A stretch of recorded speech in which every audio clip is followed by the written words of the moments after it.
Le plateau de discussion vient d'être ainsi installé et vous savez très bien que lorsqu'on aime, on n'aime souvent pas partager sa moitié. Oui, on est jaloux l'un de l'autre lorsqu'on est amoureux. Et aujourd'hui, nous allons parler de l'infidélité dans le couple.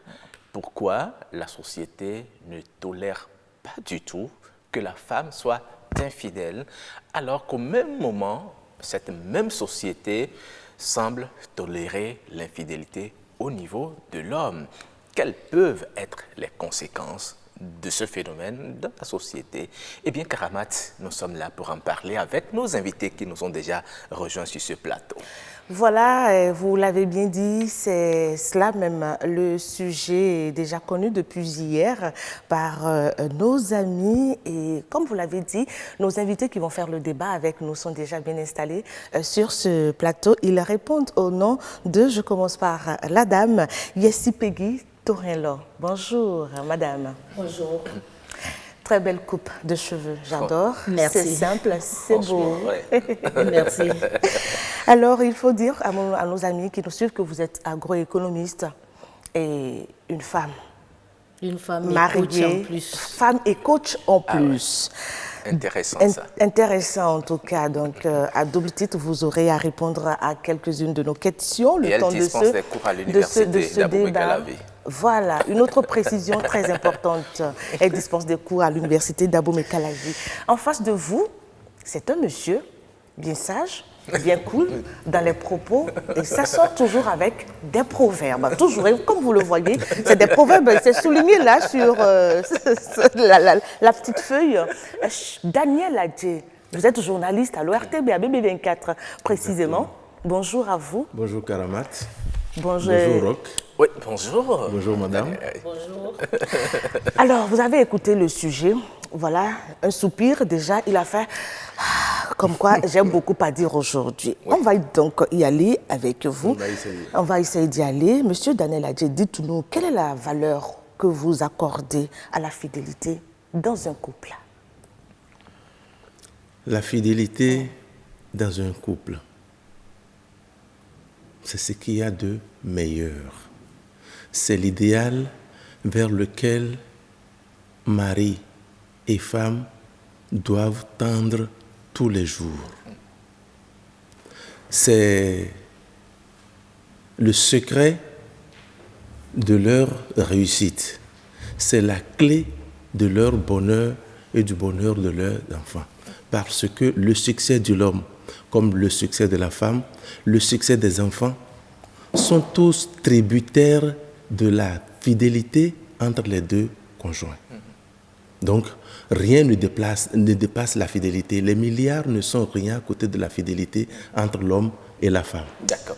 Oui, je pense que M. Adjé l'a bien dit, la fidélité est ce qui est de meilleur dans un couple. Mais qu'est-ce qui vient mettre à mal ce bien et qui doit, en temps normal, relier le couple et le renforcer? Très bien, merci. Mais je voudrais d'abord mettre un bémol par rapport à tout ce que M. Adjé a dit. Tout ça est bien dans une société où les valeurs reconnaissent la fidélité. Parce qu'il y a des sociétés dans lesquelles l'infidélité n'existe pas. L'infidélité n'existe pas. L'infidélité n'existe pas. Les normes, les valeurs culturelles, et on a des régions ici au Bénin où, oui. L'infidélité est quasi inexistante. Inexistante. Voilà. Et quand bien même vous avez une épouse qui n'est pas courtisée, qui n'a pas un amant, soit parmi vos cousins, soit vos neveux ou vos proches de la famille, c'est qu'elle n'est pas la bonne épouse. Autrement dit, donc, vous voulez dire que la fidélité n'a pas de valeur là-bas? La fidélité, ça veut dire la fidélité n'a presque pas de valeur là-bas. Ah, d'accord, ok. Donc, c'est ce qu'elle veut dire. Oui, okay. Ça voudrait dire qu'il y a des sociétés qui admettent l'infidélité et ne reconnaissent pas que ça soit un mal. Et il y a d'autres sociétés qui, par rapport à leurs valeurs, leurs normes et coutumes, trouvent que c'est plutôt, la valeur est plutôt la fidélité et l'infidélité n'est pas admise. Donc, je voulais mettre ce petit... Mais lorsque vous êtes dans une société qui n'admet pas... Maintenant, je reviens pour dire, l'infidélité. tel que le sujet est posé, nous sommes dans le cas d'une société où les valeurs admettent la fidélité et l'infidélité n'est pas admise. Selon vous, quel est l'intérêt pour une société de promouvoir l'infidélité? Selon vous, c'est question de valeur. Oui. C'est question de valeur. Les valeurs et les normes culturelles ne se discutent pas. Mais désolé, c'est comme ça. Tel que vous parlez, c'est un peu comme si quelqu'un se hasarde et va chercher son conjoint dans un milieu où la fidélité n'est pas une valeur, eh bien, il doit s'attendre justement à vivre les à jouer la carte de l'infidélité à tout oui, même puisque si vous avez, puisque vous avez des sociétés ici au Bénin où, par exemple, les jours de marché, aucun partenaire ne se préoccupe de ce que l'autre fait. Il peut se satisfaire où il veut, quand il veut, avec qui il veut, et après le jour de marché, on se retrouve.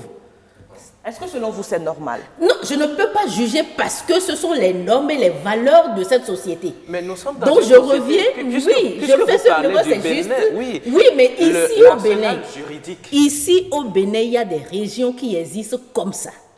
Désolé, mais c'est réel. C'est comme, les valeurs sont comme une vérité. Une vérité. Et il n'y a pas de vérité universelle et éternelle. Chaque vérité est relative à une ère géographique donnée et à une époque donnée.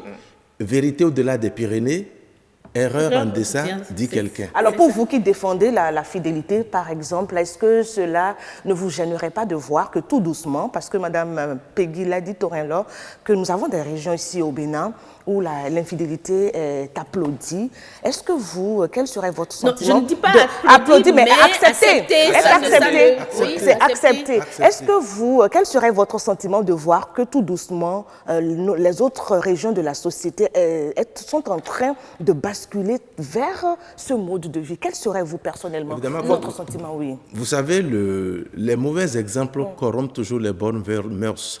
Les mauvais exemples sont tellement contagieux.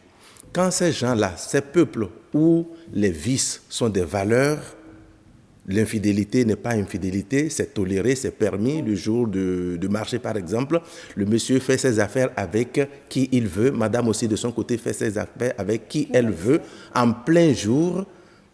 Malheureusement, ces milieux-là ne sont pas fréquentés par ces gens-là seulement. Il y a d'autres pour qui les valeurs sont des valeurs, qui fréquentent ces milieux, mais qui voient ça et qui commencent par copier. Et ça commence par s'étendre comme une plaie. Et c'est là qui choque. C'est cela qui choque. Oui, vous savez, ce n'est pas encore le moment de lire des messages, hein, mais l'émission étant en direct, les téléspectateurs nous écrivent déjà et nous demandent même, mais je ne vais pas vous permettre de dire les régions ici, et ils voudraient savoir quelles sont ces régions où la fidélité n'est pas une valeur. On ne va pas les citer. Voilà. De peur de les stigmatiser. Oui, les citer parce que même dans ces régions, il y a des proverbes, il y a des choses qui se disent et qui disent, par exemple, la femme que vous trouvez au marché, c'est au marché que vous la perdez.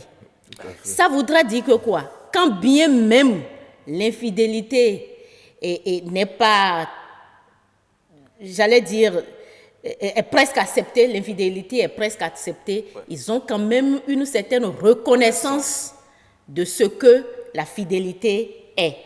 C'est juste pour dire. Donc, on ne va pas se mettre... Mais vous me demandiez tout à l'heure, qu'est-ce qui peut amener à l'infidélité? Exactement, les causes. Et je crois que les causes sont nombreuses. Ça, je vais m'attarder un peu sur tout ce qui peut amener la femme. Parce que pour moi, en réalité, la femme va à des actes d'infidélité parce qu'elle ne se connaît pas elle-même. Ça, c'est quand il s'agit de la femme. On abordera tout à l'heure le point de l'homme. Oui, je commence par la femme. Parce qu'elle ne se connaît pas, elle ne connaît pas ce qu'elle-même, elle est. Parce que la femme est la créature, la dernière créature de Dieu, la plus affinée, la créature dans laquelle Dieu a mis tout ce qu'il faut, toutes les valeurs. Et donc, ne pas savoir ce qu'on est et tout ce qu'on a comme potentialité, comme pouvoir, c'est ça qui amène à céder facilement à certaines situations. Et par exemple, des éléments qui peuvent amener certaines à l'infidélité, c'est par exemple l'insatisfaction au lit. Que l'époux n'arrive pas à répondre à ses besoins répondre. sexuels. C'est aussi la fréquence des relations sexuelles. C'est également la fréquence des relations. Lorsque c'est la rare. fréquence, ça veut dire à quel rythme vous vous êtes habitué. Et le rythme auquel vous vous êtes habitué, si dans le courant de votre vie de mariage, de votre vie de couple, ce rythme n'est plus soutenu, n'est plus entretenu et que le décalage devient très, très grand, ça suscite parce que le corps a eu à prendre certains plis, certaines habitudes. À un rythme donné. Il y a le grand décalage entre l'âge des époux aussi. Parce que quand vous avez un monsieur, je m'excuse de donner un exemple comme celui-là, un monsieur qui est autour de la cinquantaine, de la soixantaine, mais qui a une épouse qui est autour de la vingtaine, l'activité sexuelle n'est pas la même chose. La jeune fille de 20, 30 est beaucoup plus sexuellement active que le monsieur. Et donc, ces décalages-là pourraient amener. Vous avez aussi des frustrations que la femme peut ressentir par rapport au comportement de son époux. Il vient en retard, il n'est plus très attentionné, il n'est plus ceci, ou il traîne avec des femmes au dehors, elle en a eu écho, elle en a eu les preuves, et donc une certaine vengeance de « je vais » aussi. Toute chose qui ne répond pratiquement en rien par rapport à son naissance, à son être même de femme. Vous avez le manque d'attention de l'époux, vous avez le manque de communication. Et ça, c'est très important parce que ce que nous oublions est que la femme est différente de l'homme. La femme est dialogue et compassion. Elle est dialogue et compassion et donc a besoin d'une oreille pour l'écouter et d'un partenaire en qui elle a confiance. D'une épaule pour la soutenir. Pour la soutenir, avec qui elle peut discuter, avec qui elle peut échanger. Et donc, quand le mari, probablement par rapport à ses occupations, par rapport à son programme, n'arrive pas à donner ce temps pour dialoguer, ce temps pour que la femme se sente, elle va chercher une oreille attentive ailleurs. Monsieur Adjé, et ça ouvre la vanne. Monsieur Adjé, oui. De base. D'accord. Il y a l'éducation de base. Il y a beaucoup de facteurs. Il y a le référentiel même que la femme se donne. C'est quoi ses croyances? C'est autour de quoi? Quels sont les modèles? Comment elle définit la dignité féminine, la dignité? Tout ça, tous ces éléments peuvent la conduire. D'accord, Monsieur Adjé, on va demander à Monsieur Adjé, puisque Madame Torello nous a parlé de certains facteurs qui poussent certaines femmes à aller vers l'infidélité. C'est déjà vous demander, vous en tant qu'homme sur ce plateau, notre invité, est-ce que ce sont les mêmes facteurs, l'écoute, le manque ou un peu trop de sexualité, qui peuvent aussi pousser l'homme à aller vers l'infidélité, Monsieur Adjé? Oui. C'est possible, mais il y a surtout que la conception biologique de l'homme, c'est la cause principale. C'est-à-dire que quoi? Dieu a créé l'homme et la femme dans le sens de la procréation. C'est un peu comme certains insectes, certains animaux. À un moment donné, la femelle émet des rayonnements, des radiations, que le corps humain masculin capte et réagit. Vous voulez parler du phéromone? Voilà. Ça, c'est l'instinct premier, l'instinct animal, c'est au premier degré. Vous voyez les chiens, ils n'ont pas de sang, c'est l'instinct qui les guide. Tout à fait. Maintenant, l'homme doit aller un peu au-delà. Ouais. Nous ne devons pas réagir par rapport à notre organisme, à notre corps. Dieu nous a donné l'intelligence, c'est la différence entre l'animal et l'homme. Dès que le système se met en marche chez les animaux, ils réagissent sans réfléchir. Ça peut être dans la rue, ça peut être dans un coin. Le mâle attaque la femelle. Donc il y a ce sens-là en l'homme. Il y a la gourmandise. La gourmandise. La convoitise. Qui pousse l'homme.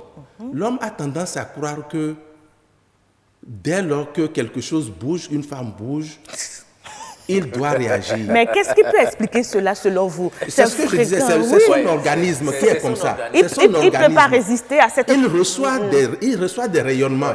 Et puisqu'il est en bonne santé, en bonne forme, il réagit. Donc, dès qu'il voit une créature, vous savez, elle a dit tout à l'heure que la femme est la créature, c'est la plus belle créature. Et la plus intelligente. La plus intelligente, c'est la complice. Bon, je ne dirais pas complice, c'est la fille de Dieu. Oui. C'est le laboratoire de Dieu. Dieu a tout, mais ça dit que... Et justement, c'est justement... Je termine s'il vous plaît. Et c'est justement... Tout ce qui reste comme élément, comme vertu, auprès de Dieu, après avoir créé l'homme, il a mis tout dans la femme.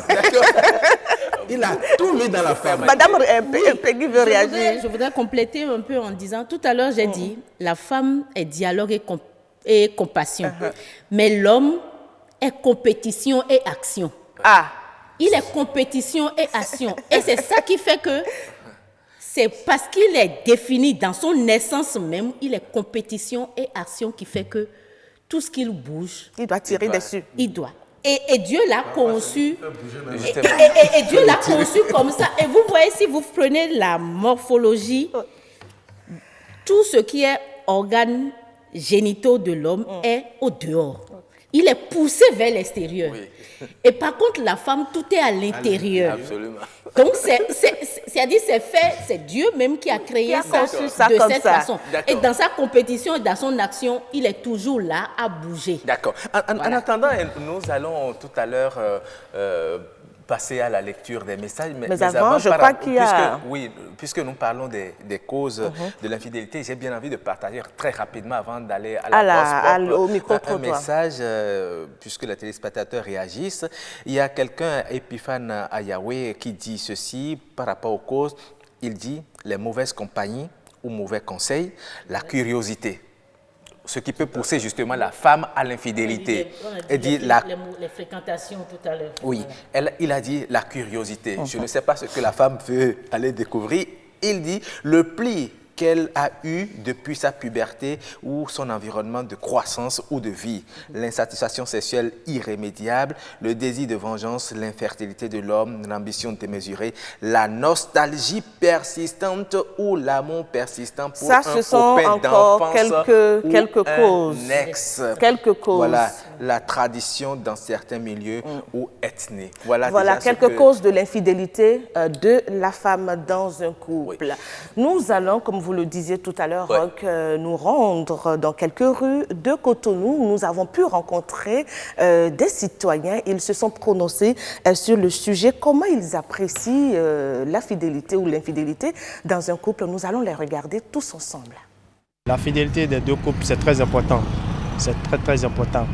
Si c'est que j'ai une femme et que ça ne va pas, ma religion me permet d'aller jusqu'à 4 femmes. Donc je prends la seconde femme pour ne pas tricher au dehors. La femme n'a même pas le droit d'être infidèle. Parce que si la femme est fidèle dans un foyer, ça rapporte la chance. Il y a le bonheur qui s'installe dans le foyer. Mais si la femme est infidèle, je vous jure, c'est la galère totale. L'homme, si l'homme est infidèle, sans vous mentir, il n'a pas fait de malheur là. Hein. Lorsque la femme est infidèle, mais automatiquement, on applique la tradition. Mais on dit que dans mon foyer, dans ma collectivité, ça ne se fait pas.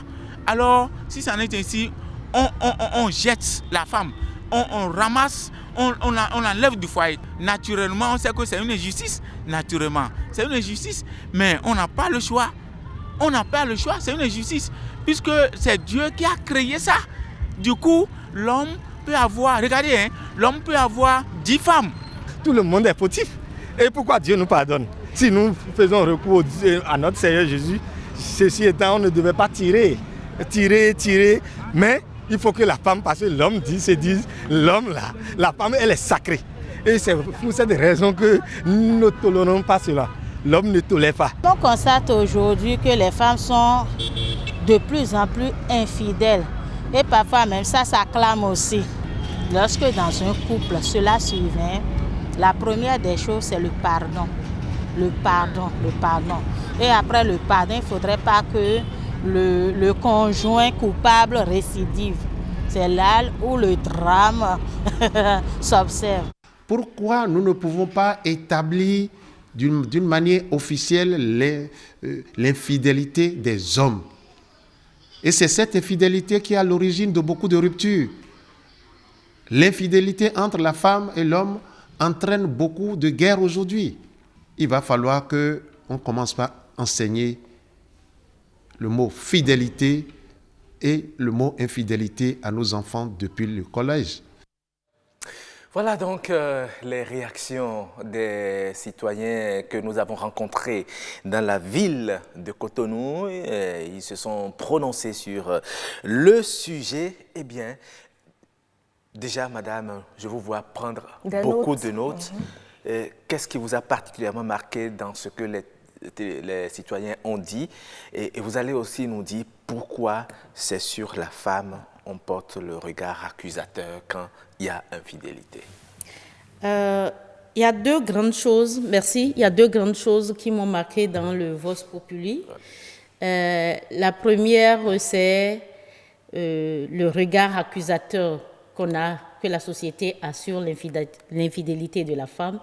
Et la deuxième chose, c'est le dernier intervenant qui a parlé de l'infidélité de l'homme et qu'il faut aussi ne pas accepter. C'est ces deux éléments qui m'ont le plus accroché dans le Vox Populi. Je vais commencer par le premier. En fait, on ne peut pas admettre l'infidélité de la femme. On ne peut pas l'admettre. Là, c'est formel. Oui, pour moi, on ne peut pas l'admettre. Et quelqu'un a dit qu'on sait que c'est une injustice. Et je ne pense même pas que ça soit... Oui, j'en arrive là. Je ne pense même pas que ça soit une injustice. Pour moi, ce n'est pas une injustice parce que nous avons été créés pour jouer différents rôles dans la société. Et c'est en jouant ces différents rôles que nous sommes complémentaires pour avoir une société équilibrée. La femme a été créée pour être porteuse et donneuse de vie. Elle a été créée par Dieu pour être porteuse et donneuse de vie. C'est très important et à partir de cet instant, on ne peut pas permettre à la femme d'être infidèle.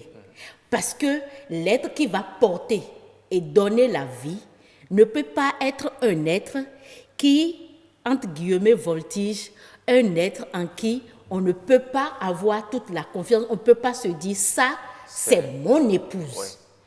Et même au niveau de l'enfant. Et même au niveau de l'enfant. Parce que justement, ça va créer tout un tas de problèmes de société. Comment va-t-on identifier quand bien même on va me dire la science est là pour dénouer avec des tests d'ADN pour dire c'est tel le père réel. Mais en réalité, regardez tout ce que ça engendre comme conséquence dans nos familles, comme déséquilibre dans nos familles. Et donc à partir de cet instant, Dieu l'a fait porteuse et donneuse de vie. Et c'est parce que Dieu sait que l'homme ne peut pas porter et ne peut pas donner la vie, qu'il ne lui a pas confié cette responsabilité et a donné cette responsabilité à la femme. Madame et a tout mis à l'intérieur. L'homme est beaucoup plus semeur de vie. D'accord. Et quand il est semeur, et vous comprenez très bien mon langage, le semeur peut semer partout. Mais c'est justement ça, le semeur... Est-ce que justement, Madame Torello, est-ce que justement ce ne sont pas ces dispositions préalables de la nature qui de plus en plus poussent nos hommes aujourd'hui à aller vers l'infidélité et ils sont encouragés même, Monsieur Daniel a dit, tout porte à croire, tout porte à croire que l'homme il doit rester à vie infidèle et que la femme doit être obligatoirement...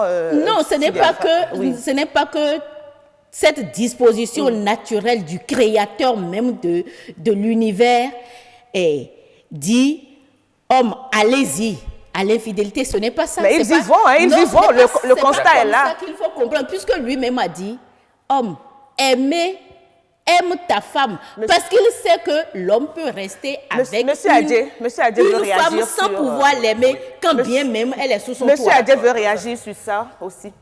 J'étais sidéré, je me voyais presque au 7e ciel en suivant l'argumentaire de madame jusqu'à un certain niveau, mais après je suis tombé totalement des nues. Au niveau des semences? Oui. L'homme est semeur. Si la femme admet ça, Si la femme voit la chose sous cet angle-là, que Dieu a créé la femme pour être porteuse, elle doit être fidèle. Oui. L'homme, il est créé pour être semeur, donc Dieu a créé l'homme pour être semeur, c'est-à-dire pour donner aussi la vie. Oui. Mais Dieu n'a pas créé l'homme comme un robinet de la SB, de la Solem, qui doit s'ouvrir et puis répandre son liquide partout. Très bien. L'homme aussi est contraint à le devoir de la fidélité. Il est le responsable du foyer. Dans le livre d'Exode, dans les 10 commandements, au 7e commandement, pardon, Dieu a dit, tu ne commettras point d'adultère, c'est formel. Et en créant la femme, Dieu, la matière première ne manquait pas. Mais Dieu a eu l'intelligence de ne donner à l'homme qu'une seule femme. D'accord. Voilà. Okay. Merci, Monsieur Adjé. Vous savez, nous allons entrer en liaison avec notre sociologue déjà en ligne et qui suit cette émission. Madame Nicole Ablawa-Boko, bonjour. Oui, bonjour, monsieur. Oui, vous suivez ce débat qui porte sur faut-il tolérer l'infidélité de la femme ou non? Alors, dites-nous, comment voyez-vous l'infidélité de la femme aujourd'hui dans la société? Quelles sont les causes et les possibles conséquences de cette infidélité de la femme dans le ménage? Alors, je vous ai reçu très faiblement à la fin de votre question. Si j'ose bien comprendre, vous parlez des causes et des conséquences de l'infidélité de la femme. Oui, bien sûr. Tout à fait. Tout à fait. Oui. Alors, moi, je partirais d'un constat. On est dans un contexte donné. Le contexte avant, c'était que il y avait une exclusivité sexuelle, c'est-à-dire la femme appartenait à son époux d'entre-temps, à l'homme qui l'a épousé entre-temps, et on se permettait même de la miner, je mets ça entre guillemets, et nos Zelda conni, comme on le dit en fond, et donc quiconque osait toucher cette femme-là qui appartenait déjà à un autre homme était puni de mort, ou alors le mari mourait, ou la femme même mourait. Donc, et pour la femme, dans ce contexte-là, infidélité égale mort. Mais aujourd'hui, dans notre contexte, et je rappelle que dans ce contexte-là, c'est la femme qui prêtait serment de fidélité par rapport à son homme, par rapport à ce mari qu'elle a épousé. Mais dans notre contexte aujourd'hui, on revient où il y a, c'est vrai, cette exclusivité sexuelle, mais les deux personnes prêtent serment, que ce soit devant l'officier d'état civil ou à l'église ou certains ou dans un autre contexte, les deux prêtent serment de fidélité. Et déjà à partir de là, les deux doivent être considérés au même niveau. Il n'y a pas de circonstances atténuantes pour l'un ou l'autre. On ne va pas cautionner l'un dans son infidélité et condamner l'autre dans son infidélité. Mais pourquoi la société tolère que l'homme soit infidèle et la femme non? Justement, parce que c'est parti d'un moment donné, c'est parti de très loin, comme je l'ai dit, d'un contexte donné où l'infidélité de la femme, ce n'était pas possible. Infidélité de la femme égale mort. Et quand ça reste comme ça dans les mentalités et que ça traverse le temps jusqu'à aujourd'hui, c'est clair qu'on continue pas à voir cela d'un mauvais œil. Parce que lorsque c'est la femme qui va à l'infidélité, depuis ce temps-là, c'est que cela égalait à la mort, soit la mort de la femme, soit la mort de son mari ou la mort de la personne avec qui elle est allée en relation. Donc, il y a ce regard-là qui est porté sur l'infidélité de la femme depuis toujours. Mais aujourd'hui, comme je l'ai dit, les deux prêtent serment de fidélité. Donc, il n'y a pas de circonstances atténuantes. Est-ce que vous pensez qu'un jour, notre société va admettre, au même titre que l'infidélité masculine, l'infidélité de la femme, madame? Je pense qu'il faudra qu'on recadre le débat. Je pense que lorsqu'on va partir de la question à qui profite une infidélité dans un couple, je pense qu'on va régler la situation définitivement. Parce que à qui profite une infidélité dans un couple? Est-ce qu'aujourd'hui les femmes veulent qu'on leur accepte l'infidélité ou alors elles veulent la fidélité dans leur couple? C'est ça la grande question. Oui, si c'est la fidélité que nous voulons dans le couple, alors disons-nous la vérité, à qui profite l'infidélité et quelle est la responsabilité de l'homme et de la femme pour l'harmonie conjugale? Je pense que c'est là la vraie question. Qui doivent ensemble s'unir pour qu'il y ait harmonie conjugale, pour que la relation conjugale puisse se porter bien. C'est là qu'il faut baser la chose. Moi, je pense que déplacer le débat du côté de est-ce que l'infidélité de la femme doit être tolérée, alors on est en train de fausser les choses. On est en train de rentrer dans l'ancien contexte où l'infidélité de la femme n'est pas acceptée. La question, ce n'est pas l'infidélité, mais la question, c'est à qui est-ce que ça profite et comment faire pour que cela n'arrive pas. Je pense que c'est vraiment là le débat. Merci beaucoup, Madame Nicole Ablawa. Vraiment, vous avez eu réponse à votre question. Oui, j'ai eu réponse à ma question et en même temps, beaucoup de nos amis qui nous suivent. Oui. Et on fait le retour au plateau. On remercie vraiment notre invité, notre spécialiste. Qu'elle est sociologue, voilà, Madame Nicole Ablawa, qui a apporté quand même une vision bien pointue sur la question de fidélité et infidélité dans le couple. Oui. Madame Torin-Laure, à qui cela profite? Est-ce que vous pensez que l'infidélité, que cela vienne de l'homme ou de la femme, est-ce que vous pensez que ça profite à quelqu'un réellement? Je pense que l'infidélité dans le couple ne profite à personne, ni que ce soit à la femme, ni à l'homme. Ça ne profite à personne, mais justement, nous avons une société qui admet l'infidélité de l'homme. Est-ce qu'on ne peut pas changer cette société? Non, attendez. Ça ne se change. Non, pas que la société infidèle. L'autre chose est que qu'est-ce que nous y gagnons à continuer avec l'hypocrisie? Et permettez-moi de le dire parce que pour moi, c'est de l'hypocrisie quand on nous dit que les deux prêtent serment par rapport à la fidélité et qu'on sait que dans le même temps, dans cette même société où les deux prêtent serment, c'est beaucoup plus sur la femme qu'on a tout le regard de la fidélité. Et c'est justement sur ça que d'autres qualifient d'injustice. C'est pour ça que je dis, c'est de l'hypocrisie. Parce que nous savons que, je ne dis pas qu'il n'y a pas d'hommes fidèles, il y en a.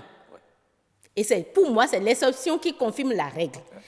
Et donc, je me dis, qu'on le veuille ou non, soit nous acceptons de faire tout le jeu et nous changeons tout le dispositif et donc on prête serment et la société cesse de tolérer l'infidélité de l'homme ou alors on ne prête plus serment et la société continue par accepter. Vous écoutez, Roch, avant d'aller au message.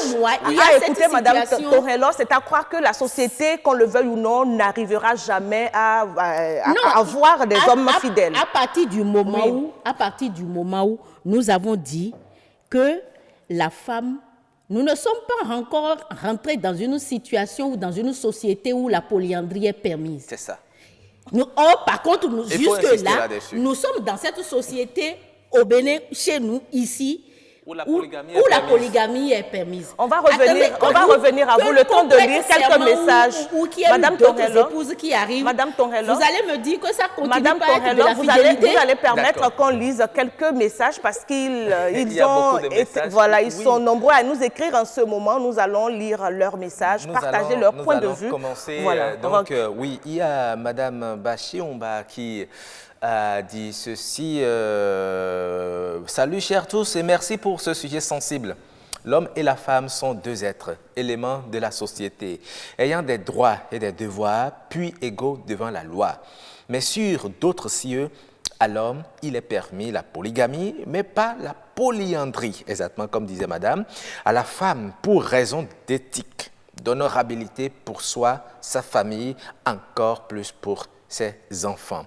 J'ajouterai de dignité aussi, à ce qu'elle vient de dire. Et elle dit, les raisons qui peuvent amener une femme sont multiples et multiformes. La femme matérialiste, peu vertueuse, poussée par le goût du gain facile, peut commettre l'infidélité si elle fréquente les charlatans pour dompter l'homme. La femme acariâtre, belliqueuse, qui ne supporte pas les caprices masculins, la haine et les sévices, peut volontairement décider de se séparer du mari, comme pour dire « mieux vaut vivre seul que mal accompagné ». Un autre message encore, Roch? Oui, un autre message, c'est celui de Madame Claire Rougan Ayemona, ou bon, non, il y a d'abord Madame Estelle Agbo-Akounou qui dit de prime abord, nous considérons que nous sommes tous égaux dans la société. Eh bien, en parlant des causes, il y a aucune raison pour que la femme soit infidèle.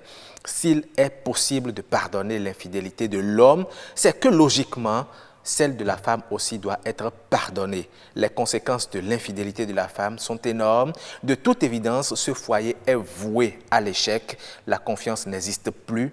Tôt ou tard, ce foyer va être détruit. Un autre message et on revient au plateau. Un autre message est celui de M. Julien Denagbe qui dit « Au regard du code des personnes et de la famille, la fidélité est exigée. Aussi bien pour l'homme que pour la femme, et l'adultère de l'un des époux peut être une cause de divorce. Ce qui amène l'homme à être infidèle peut aussi amener la femme à l'être, la convoitise, les mauvaises fréquentations, etc.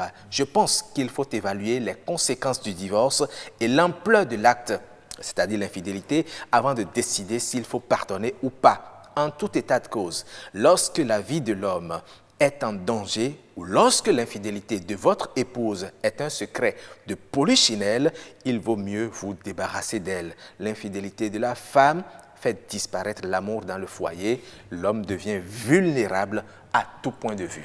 Voilà, on se rend bien compte que la plupart de ces messages que nous avons reçus ont attaqué la femme pour dire que ça conforte certains hommes dans leur situation de personnages infidèles. Monsieur Adjé, je reviens à vous. Si vous permettez très rapidement, un dernier message que j'ai envie de lire avant qu'on... Oui, c'est de Claire Roucan Ayemona. Elle dit, quand on parle de l'infidélité de la femme, il y a toujours aussi un homme en cause, c'est-à-dire le complice. L'homme qui se croit tout permis et ne veut pas pardonner à sa femme est par ailleurs le complice de la femme infidèle à son mari. Je souhaite qu'un jour, vous puissiez parler des hommes mariés qui jettent leur dévolu sur les femmes d'autrui. Finalement, les hommes s'enferment dans un cercle vicieux sans s'en rendre compte, c'est-à-dire que tant qu'il y aura les hommes infidèles, on aura des femmes infidèles à leurs époux ou qui vont tromper leurs fiancés et compagnons. Merci beaucoup à ces différents messages que nous avons pu lire de votre part. Infiniment merci de votre fidélité. Nous, on revient sur ce plateau pour réagir rapidement par rapport à ces différents messages qui, comme je le disais, ont la plupart du temps attaqué les femmes. On peut accepter que l'homme soit infidèle, mais non, la femme, elle n'a pas le droit. Est-ce que cette façon de voir les choses n'encourage-t-elle pas l'homme, ne le conforte pas dans sa position, dans sa posture, Monsieur Adjé? Effectivement, c'est dommage. C'est dommage que ce soit comme ça parce que, d'abord, l'infidélité, c'est quoi? L'infidélité, c'est une violation. C'est une violation du serment de la vérité. C'est une trahison. Donc, d'office, c'est une mauvaise chose. Rien que la formation du mot infidélité.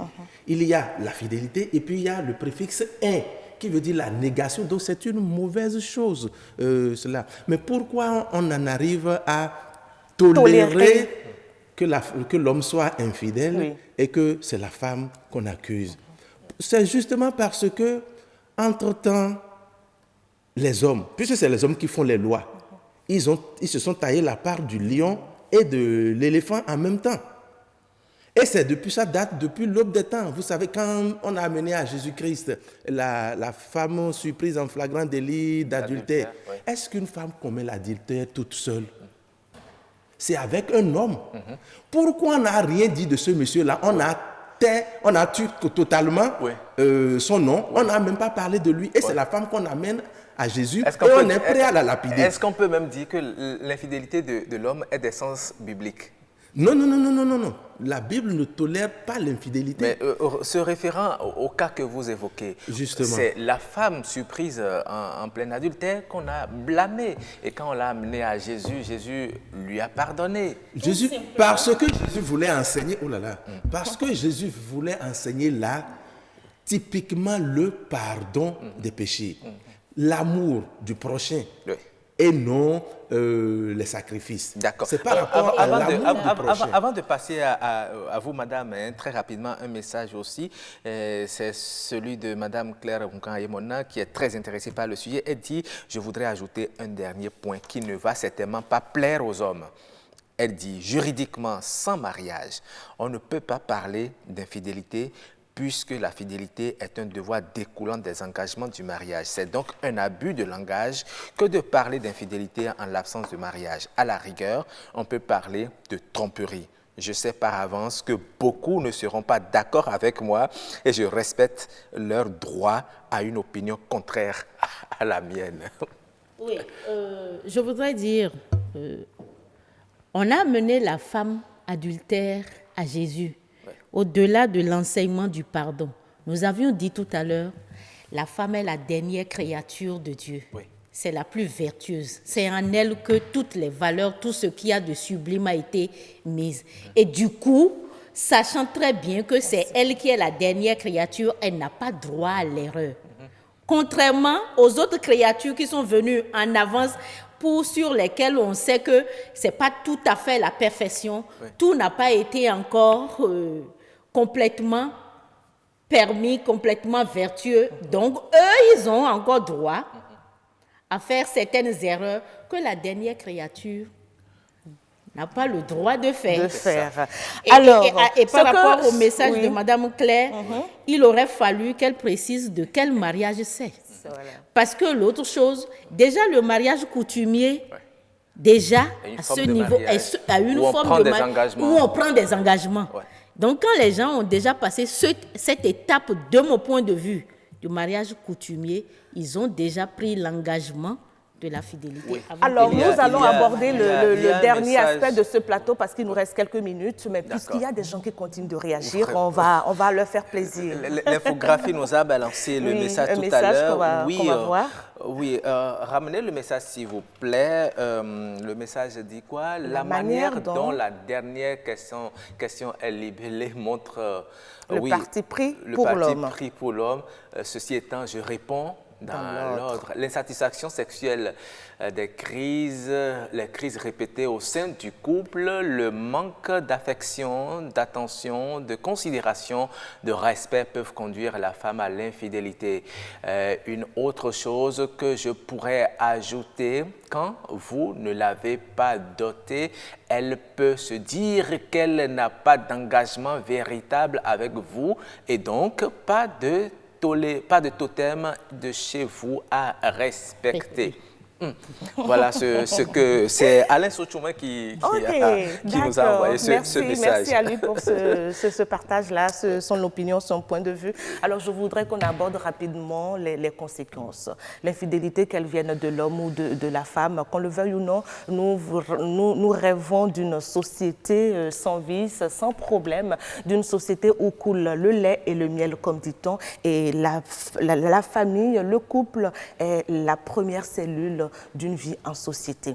Et il faut que tout se passe bien au sein du couple pour le bien de l'un et de l'autre, des enfants et pour l'environnement qui nous entoure. Alors, je voudrais qu'on brosse rapidement l'aspect conséquences. Quelles sont les conséquences probables d'une infidélité de l'un et de l'autre dans un couple? Monsieur Adjou.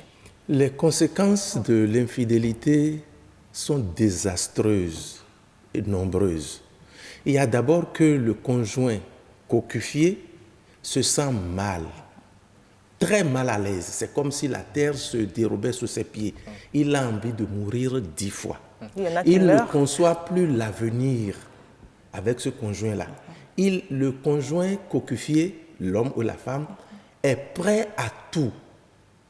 Se suicider ou bien commettre le meurtre. Mais est-ce que vous pensez que c'est la même chose au niveau des deux? Voilà. C'est la même chose. Est-ce que quelqu'un ne ressent pas plus le choc que l'autre? Est-ce que l'homme, par exemple, ne ressent pas plus le choc de l'infidélité de sa femme? Comme la femme aussi peut ressentir beaucoup plus le choc de l'infidélité de son homme. Alors, pourquoi doit-il ressentir le choc au plus? Qui est à la base? Qui est le plus infidèle? Si on tient les statistiques, c'est les hommes qui sont très souvent les plus... C'est pour cela qu'il faut comprendre... Mais lui, peut-être qu'il ne l'est pas. Justement, c'est ce que je dis. Voilà pourquoi on ne doit pas encourager l'homme à l'infidélité. Oui. Ce que l'homme ressent quand il est cocufié là, oui, c'est la même chose que la femme ressent. C'est la même chose que la femme ressent quand on l'oblige à accepter une coépouse sous le même toit. C'est la même chose que la femme reçoit quand le mari se détourne d'elle vers une autre. Merci beaucoup pour vos contributions sur ce plateau. Ça a été bien riche, Monsieur Adjé, Daniel, journaliste. Merci aussi d'être venu. Merci. Je voulais juste dire un mot. Oui, rapidement. C'est le Proverbe chapitre 6, verset 32 qui le dit. Celui qui commet l'adultère est un fou allié. Celui qui veut se perdre agit de la sorte. Merci beaucoup à vous. Bonne journée. Ici Peggy Torello, agroéconomiste, et vous enseignez à l'université d'Abomey-Calavi de Cotonou, Rocacoignou. Je crois que le débat il a été houleux sur le plateau. Les avis continuent, les points de vue continuent d'arriver sur nos différentes plateformes. Je voudrais présenter mes excuses à tous ces téléspectateurs et à ces internautes qui nous envoient les messages dont on n'a pas qu'on n'a pas tout relayé. Continuez seulement à réagir. J'espère que nous allons les relayer. Une chose est sûre, c'est un autre débat. Le débat se poursuit et Rock, il aime bien ça. Il ne dort pas jusqu'à 1h du matin. Ça continue d'envoyer des messages et ça répond. Merci beaucoup de votre fidélité à ce programme de Bénin Business 24.